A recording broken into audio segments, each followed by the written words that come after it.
नमस्कार दोस्तों, आपका स्वागत है हमारे चैनल हिंदी पौराणिक कथाएं में। दोस्तों, माता रानी जगह जगह देवी प्रकृति की रानी माता वैष्णो के लिए एक लाइक जरूर करें। दोस्तों, हमारे हिंदू धर्म में देवी के अनेक स्वरूप कहे गए हैं, जिसमें वृक्षों को भी माँ देवी के स्वरूप कहा जाता है। तो आज मैं आप लोगों को पावन पावनी वृक्ष के बारे में बताऊंगा। नवरात्रि के पावन पर्व चल रहे हैं। नवरात्रि के पावन पर्व में कुछ ऐसे वृक्ष है जो कि देव वृक्ष कहे गए हैं। देवी वृक्ष है, यह देवी के स्वरूप होते हैं, माता काली के स्वरूप होते हैं। और हमारे धर्म में पेड़ पौधे को देवी देवता मान करके हम इनकी पूजा करते हैं, और हमें पूजा भी जरूर करनी चाहिए। साइंस भी कहता है पेड़ पौधे मनुष्यों को फ्री में प्राणवायु प्रदान करता है, और पेड़ पौधे हमें ऑक्सीजन देते हैं, और हमारे जो कार्बन डाइऑक्साइड होता है उसे ग्रहण करके सभी तार आज के जितने भी नकारात्मक चीज होते हैं उसे अपने अंदर में स्वयं सोख लेता है और हमें ताजगी प्रदान करते हैं।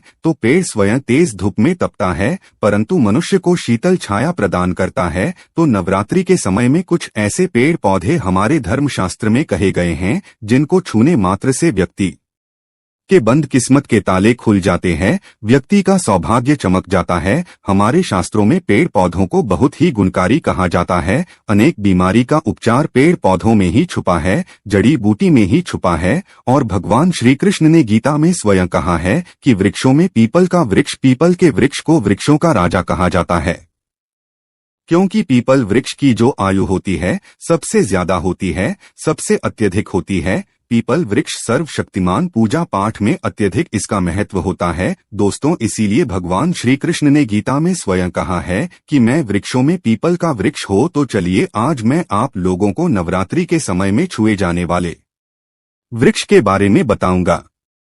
दोस्तों, हमारे धर्मशास्त्र में अनेक ऐसे वृक्ष हैं जो कल्याणकारी होते हैं, मंगलकारी होते। अगर इस वृक्ष को छू लेते हैं तो आपकी सभी दराज की परेशानी है, सभी तार आज के कष्ट है, यह सब समाप्त हो जाते हैं। खासकर के नवरात्रि के समय में इसका असर कई लाख गुना होता है। नवरात्रि के समय को शक्ति का पर्व कहा जाता है। शक्ति पर्व क्यों कहा जाता है? क्योंकि इस समय अचेत जो वस्तु होती है वो भी चेतना युक्त हो जाती है, अर्थात इस समय जो शक्ति हमारे धरती लोक में आ जाती है। नौ दुर्गा को क्या बोल सकते हैं? हम शक्ति बोल सकते हैं। तो माता रानी इस धरा पर आती है, इस पृथ्वी लोक पर है। तो जितने भी पेड़ पौधे हैं, जीव जंतु है, चल अचल सभी दराज के जो वस्तु है, यह समय पुराना जाते हैं, इन सब में शक्ति निहित हो जाती है, जागृत हो जाती है। तो इस समय के देवी स्वरूप कह गए जो पेड़ पौधे होते हैं, जाकर के आप इसे छुकर के आते हैं तो आपके जीवन की परेशानी है, दुख है, तकलीफ है, कष्ट है, रोग है, बीमारी है, कला है, पेश है, जीवन में चल रही बहुत बड़ी समस्या है, सब समस्या समाप्त हो जाती है। कालसर्प दोष, दो शनि दोष, राहु दोष तत्काल अपना असर दिखाती है। दोस्तों, आज मैं आप लोगों को 3 पौधों के बारे में बताऊंगा और ये तीनों पौधे दिए वृक्ष कहे जाते हैं। वीडियो को ध्यान से देखना। अगर आज की वीडियो मिस कर दी तो फिर सारी जिंदगी आपको पछताना पड़ेगा, क्योंकि नवरात्रि ही एक ऐसा पर्व होता है, एक ऐसा समय होता है। केवल 9 दिनों के भीतर में आपको लंबी पूजा पाठ करने की जरूरत नहीं पड़ती। केवल 9 दिनों के भीतर में ही आप अपनी समस्या को, आप अपनी गरीबी को स्वयं अपनी आंखों से समाप्त होते हुए देख सकते हैं। मैं जिस वृक्ष में बता रहा हूँ, यह सारे वृक्ष आपको अपने घरों के आसपास में बहुत ही आसानी से मिल जाएं होंगे। दोस्तों, वीडियो में आगे बढ़ने से पहले, जानकारी बताने से पहले, अभी तक कमेंट बॉक्स में जय माता दी नहीं लिखे हैं तो जय माता दी जरूर लिखना। जब आप हमारे कमेंट बॉक्स में जय माता दी लिखते हैं तो हमें काफी हर्ष होता है, काफी उल्लास होता है। आप हमारी वीडियो को लाइक करते हैं तो हमारा मनोबल बढ़ता है, और आप सभी लोगों के लिए इस तारा ज्ञान भरी जो अच्छी जानकारी होती है, आप सभी लोगों के करके आते हैं। तो अगर आप इस आज की जानकारी में इंटरेस्ट रखते हैं, स्माइल फैमिली चैनल को अगर सपोर्ट करना चाहते हैं, तो आप हमारे चैनल को सब्सक्राइब कर हमारा सपोर्ट जरूर करें। दोस्तों, मेरे जो उपाय होते हैं आप लोगों को मैं सरल से सरल आसान उपाय बताता हूँ। बहुत ही सरल होते हैं, बहुत ही आसान होते हैं और यह रामबाण की तरह काम करते हैं। जस्ताराज प्रभु राम के जुबान होते हैं, अचूक होते हैं, उसी तरह आज मेरे वीडियो में बताए गए उपाय होते हैं, अचूक होते हैं, कभी भी असर नहीं होते हैं। तो वीडियो को ध्यान से देखना। कौन से ऐसे 3 वृक्ष है जिसे हमें छूकर के नवरात्रि के समय में जरूर आना चाहिए। एक खास बाद सभी दर्शकों को बताना चाहूंगा, नवरात्रि के समय में जितना ज्यादा हो सके देव वृक्ष की पूजा जरूर करना। दोस्तों, डेन वृक्ष में कई राज के वृक्ष होते हैं। चलिए मैं आप लोगों को बताना चाहूंगा कौन से वृक्ष को छूने से हमारी गरीबी मिटती है। पहला जो वृक्ष है बेल का वृक्ष। जो बेल का वृक्ष है यह वृक्ष माता पार्वती के पसीने से उत्पन्न हुआ है। स्कंद पुराण के जो माता पार्वती है यह देवी स्वरूप कही गई है, अर्थात यह 9 दुर्गा के स्वरूप कही गई है। तो स्कंद पुराण की कथा में कहा गया है जो बेल का वृक्ष है माता पार्वती के पसीने से उत्पन्न हुआ है।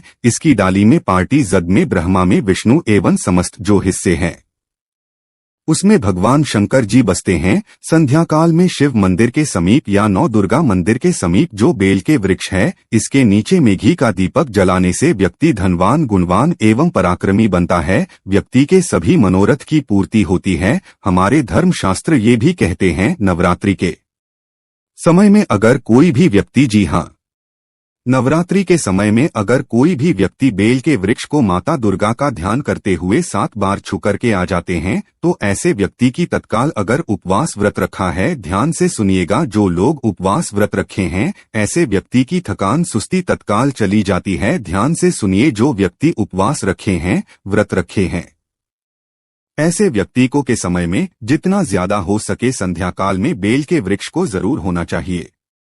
केवल आप ज्यादा नहीं छू सकते तो 7 बार छू करके जरूर जाना और बेल वृक्ष के नीचे में घी का दीपक जरूर जला देना। दोस्तों, घी का दीपक जलाते हैं तो इसके क्या फायदे मिलते हैं यह भी इस वीडियो में बताऊंगा। मैं सारी जानकारी इस वीडियो में विस्तार से बता रहा हूं, इसलिए आज की वीडियो थोड़ी बड़ी बन सकती है। हो सकता है 15 मिनट की वीडियो बन जाए, परंतु अपना पूरा समय ना देना, क्योंकि जब हम उपवास व्रत रखते हैं तो हमारे शरीर में काफी थकान आ जाती है, हमारे शरीर में ऊर्जा की कमी होने लगती है। हालांकि हमें अध्यात्म ऊर्जा प्राप्त होती है, परंतु हमारे शरीर में ऊर्जा की कमी होने लगती है। भोजन न करने के कारण हमारे शरीर में ऊर्जा की कमी होती है और इस ऊर्जा को बरकरार रखने के लिए, इस ऊर्जा को प्राप्त करने के लिए हमें बेल वृक्ष को छूना चाहिए। दोस्तों, अनेक संत महात्माओं ने बेल वृक्ष के पत्ते को खाकर के तपस्या की है एवं कई तारा सिद्धियां हासिल की है।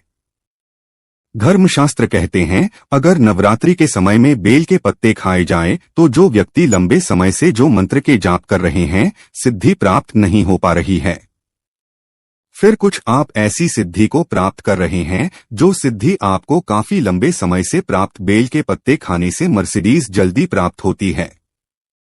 इसके नीचे घी का दीपक जलाने से हमें सिद्धि की प्राप्ति होती है। सिद्धि का मतलब होता है कार्य में सफलता। तो जो लंबे समय से आपके कार्य नहीं हो पा रहे हैं, उस कार्य में नवरात्रि के समय में जितने भी दिन हो सके आप, जो जब भी आपको समय मिले तो शाम के समय में घी का दीपक जरूर जला देना। और अगर कोई भी व्यक्ति नवरात्रि के समय में, सुनिए, अगर कोई भी व्यक्ति नवरात्रि के समय में अगर बेल वृक्ष की जड़ में दूध चढ़ाते हैं तो सभी तारा के व्याधि दूर होती है।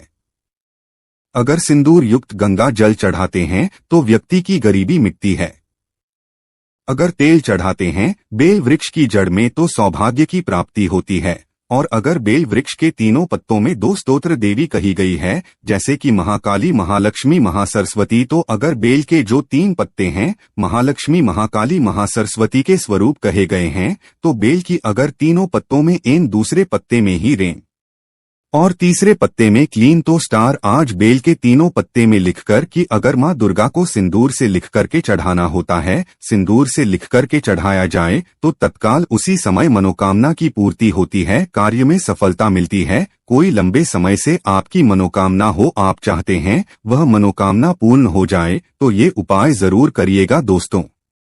इसकी जद में ध्यान से सुनिए। नवरात्रि के समय में इसकी जद में अगर तांबे की कोई भी रिंग होती है, जिसे हम एकता राज के तांबे की जो धातु है यह मंगल से जुड़ी हुई होती है, तो अगर नवरात्रि के समय में इसकी जद में तांबे की जोड़ी होती है, अंगूठी होती है, अगर आप 4 अंगुल खंड करके दबा करके आ जाते हैं, नवरात्रि भरे से दबे रहने देना है। इसके बाद अगर पहन लेते है तो वह जागृत हो जाती है, क्योंकि जो बेल के वृक्ष है स्वयं जागृत कहे गए हैं और नवरात्रि के समय में इसकी जमावड़ा होती है, इसकी ऊर्जा होती है अत्यधिक बढ़ जाती है। फिर अगर आप इस नाराज की अंगूठी को पहनते हैं तो कभी भी आपको रक्त संबंधी समस्या नहीं आती, शनि का दोष नहीं सताता, राहु की पीड़ा नहीं सताती और नौ दुर्गा की कृपा से सदैव आप सुरक्षित रहते हैं। ऐसे व्यक्ति की कभी भी अकाल मृत्यु नहीं होती। दोस्तों, मैं पौधे के बारे में जो बता रहा हूँ वो पौधा भी जान लीजिए। मैं जो दूसरे पौधे के बारे में बता रहा हूँ यह शमी का वृक्ष है। शमी के वृक्ष को जगदम्बा के स्वरूप कहा गया है।